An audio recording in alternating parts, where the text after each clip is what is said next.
Hello everyone, good afternoon. Today we will carry on our revision to the last three units, unit 3 and 4 and 5, and I think they are that easy, they are not that difficult, so we will go through them very quickly because there is no much grammar in them. Now the beginning of this unit 3 is like our world. It's like about wild animals in general, so we have like some certain vocabulary you have to pay attention to, like wild animals, example tiger, birds, and so on, habitats like grazing land and stuff like that. So here it's not that difficult, you just need to focus on some certain vocabulary that you have studied before. Our growing world, here also we're discussing things. I hate spiders. If we didn't have any spiders, talking about the imaginary situation, here we have to stop a little bit because we are discussing conditional sentences, and here we're talking about second conditional. Second conditional is when we are talking about unrealistic situation, or we can say imaginary situation. And a second conditional when we are talking about something that will never happen. Okay, so second conditional is basically when we are talking about unrealistic situation or imaginary situation, as we can see here. This is the meaning of second conditional. And how do we form second conditional? We form it by F plus simple past, and on the other clause we have would plus infinitive, would plus zero verb, or zero form of the verb. Okay, now simply we can say like that. For example, we have if you studied hard, comma, you would have passed the exam. Alright, so look at the sentence here. If you studied, we have your simple past here and the F clause, and here we have would plus verb 3, you would have passed the exam. It means that this student did not study and he didn't pass the exam. So this is something unreal because he can go back in time. He didn't study and he will not pass the exam. Okay, if for example, another example, let's take another example. If I, or let's say let's give it to you, if you were rich, you would buy a big house. Alright, so if you were rich, you would buy a big house. So here we have also if you were simple past and infinitive. It means this sentence means that you are not rich and you are not going to buy a big house. So this is imaginary situation, unreal situation. Alright, here the grammar book says talking about imaginary situation or unrealistic situation, F plus past simple plus would and infinitive. If we didn't have any spiders, we would have more mosquitoes. If there were more mosquitoes, we would get more bites, and so on. So we keep carrying like this. The fastest living thing here, they are discussing something about some eagle or some certain type of birds.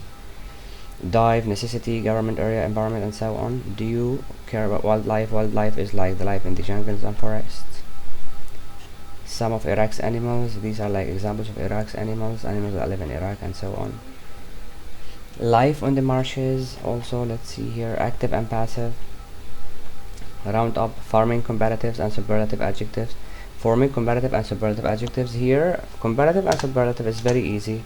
If we are comparing between two adjectives, we add er, like cold, colder.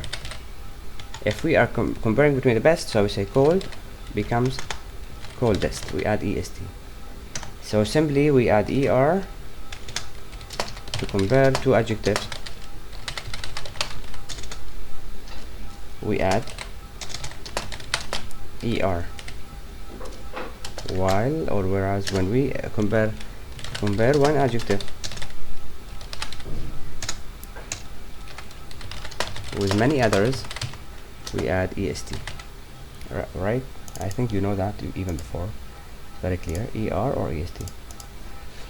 For example here, I'll make it like this, er. Example,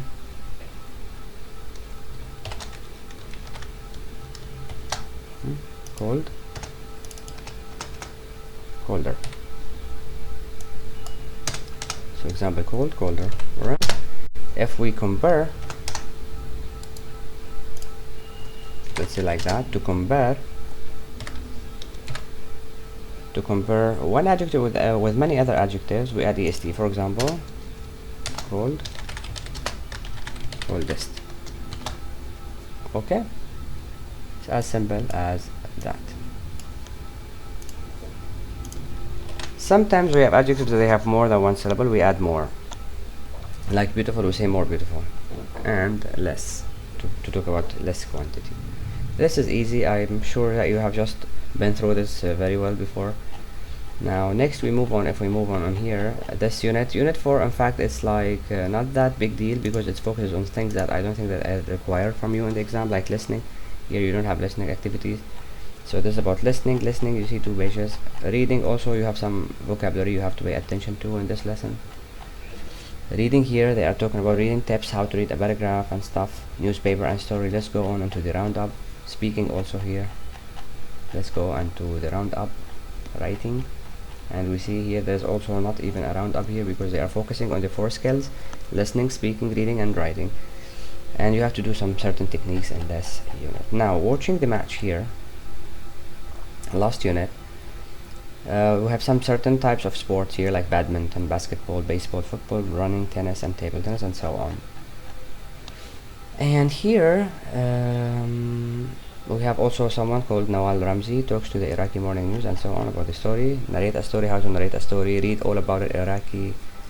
Here, I don't know, this is not exactly clear. Iraqi Morning News, okay. Now that's it, I hear it now. Where can I find it? Also here we have texts and headlines, so that's an easy thing. Graduation party reviews and so on. Remember, there are 2 ways of talking about past. Richard went to a holiday, past simple tense, or past continuous, something that happened in the past. Would you like less, and so on. Let's go to the roundup. And the roundup here says past simple or for narrative affirmative. The education minister waved, he drove quickly to his meeting. The negative, he didn't stop, he did not talk anymore, or he didn't talk to anyone. Past continuous is something happening in the past. I mean, something happened in the past and continued in the past. Like, it wasn't them, I was playing well, or I wasn't playing well. It wasn't them, I wasn't playing well. Like, for example, I broke my arm when I was playing football. So this is something that was continuous in the past. There is a progression, في استمرارية, in the past. So that's why we say it's past continuous, because it started in the past, it continued in the past, and it finished in the past also. Alright? Subject and object. Pronouns, she, it, and her, and so on. Future simple with will start. The charity activities will start at 1. The sport activities will finish. We use will for the future. Questions in the future, when will the match start, when will the exam begin, and so on. Most, some, and a few when discussing opinions. The before certain country names, the UK, so we use that before names of certain countries. And you have talked about football scores, understood the different sections of newspapers, used a timetable, and carried out a survey. And at the end of unit 5 also they give you another article or text here, and by this you finish your required units for your next exam because of this plague and this coronavirus. Basically, I wish you the best of luck in your exam within the coming a few months, and then if you need any help, just let me know and we will go back to whatever you have problem with within these 5 units. Thank you very much, and enjoy the rest of your time, and good luck in your exam. Have a nice day. Goodbye. Thank you very much.